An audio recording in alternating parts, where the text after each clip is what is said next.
नमस्कार दोस्तों, स्वागत है आप सभी का गुरु घंटाल में। दोस्तों सुनने में आ रहा है कि हमारे देश की जो अपोजिशन है, मतलब जो अपोजिशन पार्टी है, वो चीफ इलेक्शन कमिश्नर को हटाने के लिए मोशन ला सकती है पार्लियामेंट में। अब हम इस वीडियो में जानेंगे कि जो चीफ इलेक्शन कमिश्नर होता है उसके रिमूवल का प्रोसेस क्या है, स्टेप बाय स्टेप। देखिए, सबसे पहली चीज़ है constitutional provision. Article 324 subsection 5 and article 324 subsection 6 के तहत चीफ इलेक्शन कमिश्नर की अपॉइंटमेंट और रिमूवल की बात होती है। मतलब अंडर आर्टिकल 324 सबसेक्शन 5 इनकी अपॉइंटमेंट होती है, किसकी? चीफ इलेक्शन कमिश्नर की। एंड अंडर आर्टिकल 324 सबसेक्शन 6 इनके रिमूवल प्रोसेस का जिक्र मिलता है। ठीक है, इनका कार्यकाल कितने साल का होता है? 6 साल या 65 साल की एज तक, जो पहले आए। ठीक, इनका जो रिमूवल प्रोसेस होता है किसका? चीफ इलेक्शन कमिश्नर का, वो सुप्रीम कोर्ट के जज के रिमूवल के जैसा ही होता है।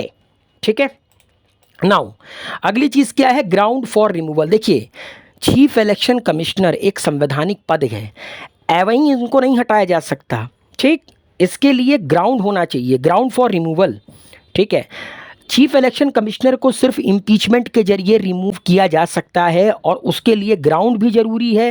पहला, प्रूवन मिसबिहेवियर, मतलब व्यवहार में गंभीर दोष, ये प्रूव्ड हो कि इन्होंने मिसबिहेव किया है।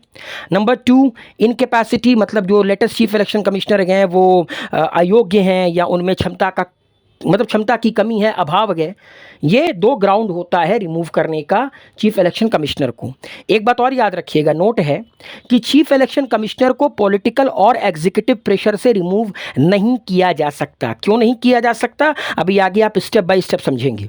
ठीक है, सवाल ये उठता है कि चीफ इलेक्शन कमिश्नर को हटाने के लिए जो मोशन होता है उसको कहाँ पर इनिशिएट किया जा सकता है? देखिए दोस्तों, लोकसभा हो या राज्यसभा, ठीक है, लोकसभा या राज्यसभा के जो मेंबर होते हैं वो मोशन पास करके चीफ इलेक्शन कमिश्नर के रिमूवल को इनिशिएट कर सकते हैं।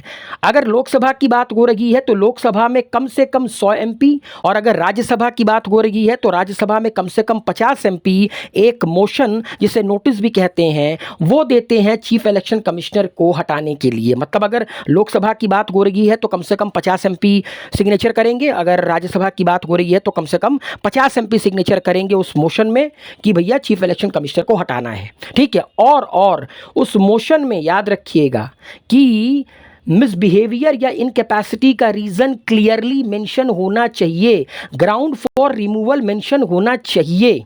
ठीक, अच्छा जी, अब सवाल ये उठता है मोशन की रिक्वायरमेंट क्या है? कॉन्स्टिट्यूशन और पार्लियामेंट्री कन्वेंशन के हिसाब से चीफ इलेक्शन कमिश्नर को रिमूव करने के लिए मोशन में स्पेसिफिक चार्जेस मेंशन होना जरूरी है, ग्राउंड फॉर रिमूवल बताना पड़ेगा। ऐसे नहीं कि 100 लोगों ने लिख कर दे दिया और मोशन लाया गया लोकसभा में, नहीं।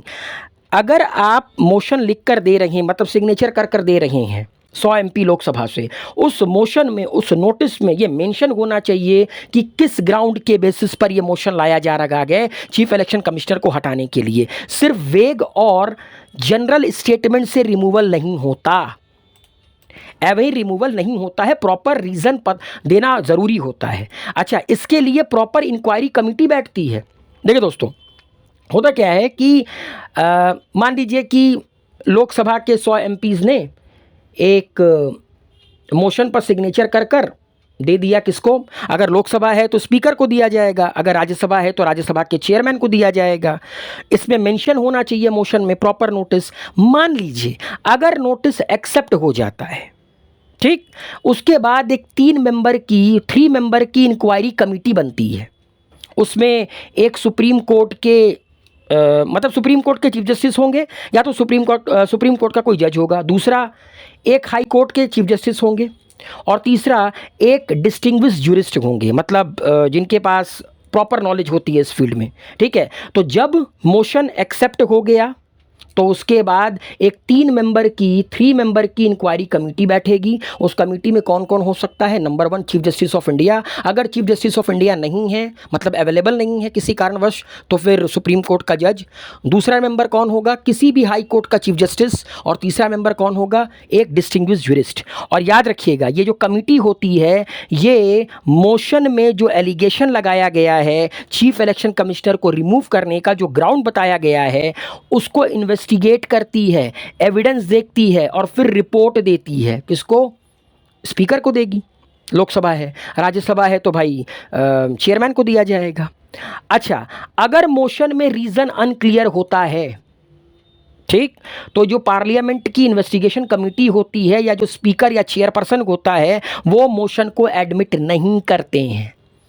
ठीक, मान लीजिए कि 100 एमपी ने सिग्नेचर कर दिया कि भैया हमें चीफ इलेक्शन कमिश्नर को हटाना है, ये वो मोशन है, नोटिस है, ठीक है, लेकिन उसमें रीज़न मेंशन नहीं किया है या रीज़न मेंशन जो किया है वो क्लियर नहीं है, तो लोकसभा का स्पीकर चाहेगा ना तो उसी वक्त उस मोशन को एडमिट करने से मना कर देगा। राज्यसभा का चेयरमैन चाहेगा तो उसी वक्त उसको एडमिट करने से मना कर देगा।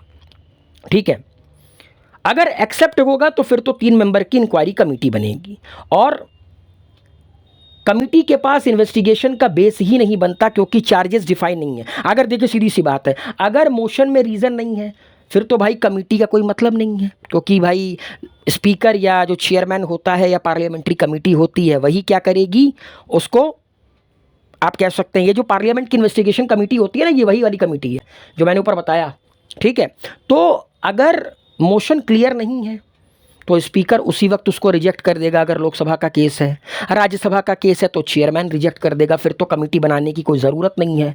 अगर मान लीजिए मोशन एक्सेप्ट होता है तो फिर 3 मेंबर की इन्वेस्टिगेशन कमेटी बैठती है। वो इन्वेस्टिगेशन कमेटी फिर एविडेंस देखती है, रिपोर्ट देती है। ठीक है, ओके। और अगर क्लियर ग्राउंड मेंशन नहीं होता तो मोशन इनवैलिड हो जाता है। पहला कंक्लूजन ये निकल कर आता है। मोशन को रिजेक्ट या रिटर्न किया जा सकता है। प्रोसेस आगे नहीं बढ़ता बिना प्रॉपर चार्जेस के। ठीक है, अगर मान लीजिए कि इन्वेस्टिगेशन कमेटी को ये लगा कि ये जो मोशन है इसमें चार्जेस क्लियर नहीं है या प्रॉपर एविडेंस नहीं है, तो भले ही स्पीकर एक्सेप्ट कर ले या चेयरमैन ऑफ राज्यसभा एक्सेप्ट कर ले, लेकिन इन्वेस्टिगेशन कमेटी अपने रिपोर्ट में ये प्रॉपर लिख कर दे देगी कि भैया ऐसा है कि एविडेंस वगैरह कुछ नहीं है, इसको रिजेक्ट किया जाता है, तो वहाँ भी रिजेक्ट हो सकता है। तो समझ रहे हैं कि एक जगह से अगर मान लीजिए एक्सेप्ट हो भी गया तो फिर इन्वेस्टिगेशन कमेटी बैठेगी, वो रिजेक्ट कर सकती है। मान लीजिए कि उन्होंने भी एक्सेप्ट कर लिया तो फिर वो मोशन कहाँ लाया जाएगा? लोकसभा में लाया जाएगा या राज्यसभा में लाया जाएगा वोटिंग के लिए। वोटिंग किस प्रकार से होती है? देखिए, मोशन को पास करने के लिए दोनों हाउसेस में स्पेशल मेजॉरिटी की ज़रूरत है, एक हाउस में नहीं, दोनों हाउसेस में। ठीक है, अब मेजॉरिटी ऑफ टोटल मेंबर, अच्छा, स्पेशल मेजॉरिटी का मतलब क्या होता है? Majority of total membership of the house and 2/3 of the member present and voting. अब ये किस प्रकार से मैं समझाता हूँ। मान लीजिए मैं लोकसभा का केस ले रहा हूँ। ठीक है, लोकसभा की टोटल स्ट्रेंथ पकड़ लीजिए 545 एमपीज़ है। ठीक है, हालांकि अब 2 एंग्लो इंडियन कम्युनिटी तो हट गई है तो 543 है, आप 545 पकड़ लीजिए। एक हाइपोथेटिकल केस है। जिस दिन वोटिंग होनी है उस दिन कितने लोग प्रेजेंट हैं? 450 मेंबर ऑफ पार्लियामेंट प्रेजेंट हैं। ठीक, वोटिंग का रिजल्ट निकल कर आता है कि 310, 450 में 310 लोगों ने इस मोशन के मतलब फेवर में कि हाँ चीफ इलेक्शन कमिश्नर को हटाना चाहिए, 310 लोगों ने यस के फेवर में वोट किया है और नहीं हटाना चाहिए इसके फेवर में कम से कम 140 लोगों ने वोट किया है। तो यस में कितने लोगों ने वोट किया है? 310 लोगों ने। ठीक, अब देखिए स्पेशल मेजॉरिटी में सबसे पहली चीज़ क्या होती है? 2/3 of the member, more than, पहले तो 2/3 of the member present in voting. ठीक है, एक बात बताइए कि यस, जो यस है उसके लिए 310 लोगों ने वोट किया था जिस दिन वोटिंग हुई। पहली कंडीशन क्या थी? More than 50% of the total strength. 545 by 2 + 1 अगर आप करेंगे टोटल स्ट्रेंथ का कम से कम, मतलब 50% से ज़्यादा, तो कितना निकल कर आएगा? 272.5 यानी 273। ठीक, अब जो more than 50% of the strength है वो 273 है और कितने लोगों ने फेवर में वोट किया है? 310। 310 273 से बड़ा है, इसका मतलब है कि पहली कंडीशन पास हो गई। दूसरी कंडीशन क्या है? दूसरी कंडीशन ये है कि 2/3 of the member present and voting. ठीक, ओके। जिस दिन वोटिंग होनी है, मान लीजिए कि अभी आपने ऊपर पढ़ा कि 450 MPs प्रेजेंट हैं, 450 का 2/3 निकालेंगे तो कितना आएगा? कम से कम 300 MP आएगा। अच्छा, कम से कम 300 MP इसके फेवर में वोट करें, और कितने MPs ने वोट किया है? 310 MPs ने वोट किया है। ठीक है, तो ये 310 इज़ ग्रेटर देन 300, ये कंडीशन भी फुलफ़िल हो गई। तो दोनों कंडीशन फुलफ़िल होनी चाहिए। अगर इन दोनों में से एक कंडीशन भी रह गई ना, तो प्रपोज़ल रिजेक्ट हो जाएगा। अगर ये दोनों कंडीशन पास हो गई तो फिर प्रपोज़ल पास हो जाएगा। देन देयर आफ्टर ये नेक्स्ट हाउस में जाएगा, नेक्स्ट हाउस में भी यही तरीका होता है, और उसके बाद जब दोनों हाउसेस से पास हो जाएगा, उसके बाद ये प्रेसिडेंट के पास जाएगा फाइनल अप्रूवल के लिए। ठीक, तो अब हम देखते हैं कि इस वक्त जो हमारे लोकसभा का प्रेजेंट सिनेरियो है, ठीक, क्या उस हिसाब से ऑपोजिशन के पास इतनी ताकत है कि ऑपोजिशन चीफ इलेक्शन कमिश्नर को हटा पाएगी? तो देखिए दोस्तों, करंट हमारे देश में जो लोकसभा की स्ट्रेंथ है, एनडीए के पास कितनी सीटें हैं? 293 सीटें हैं, मतलब जो रूलिंग पार्टी है। ऑपोजिशन के पास कितनी है? 235 सीटें हैं, मतलब जो इंडिया ब्लॉक्स है प्लस अदर। निर्दलीय कितने लोग हैं? 14 लोग हैं। ठीक, टोटल कितना आया? 542। ओके ओके, तो ऑपोजिशन को ये मोशन पास कराना है। ऑपोजिशन की स्ट्रेंथ कितनी है? 235। अच्छा, दो कंडीशन होनी चाहिए। 235 है, पहली चीज़ तो क्या होनी चाहिए? More than 50% of the total strength. 542 का अगर आप 50% निकालेंगे, 271, मोशन तो यहीं पर रिजेक्ट हो जाएगा। क्यों? क्योंकि 271 पहली ही 271 की स्ट्रेंथ ही नहीं है। किसके पास? ऑपोजिशन के पास। ऑपोजिशन के पास 235 हैं। मान लीजिए 14 और जोड़ दिए जो निर्दलीय हैं, तब भी 249 हैं। 249 इज लेसर देन 271। पहली ही कंडीशन फुलफिल नहीं हुई, खत्म। मान लीजिए, अब दूसरी कंडीशन भी देख लेते हैं। मान लीजिए कि जिस दिन वोटिंग होनी है उस दिन सारे के सारे MPs प्रेजेंट हैं। 2/3 जो मेंबर हैं वो प्रेजेंट एंड वोटिंग फेवर में करने चाहिए। 2/3 निकालेंगे, 542 का कितना आएगा? 362।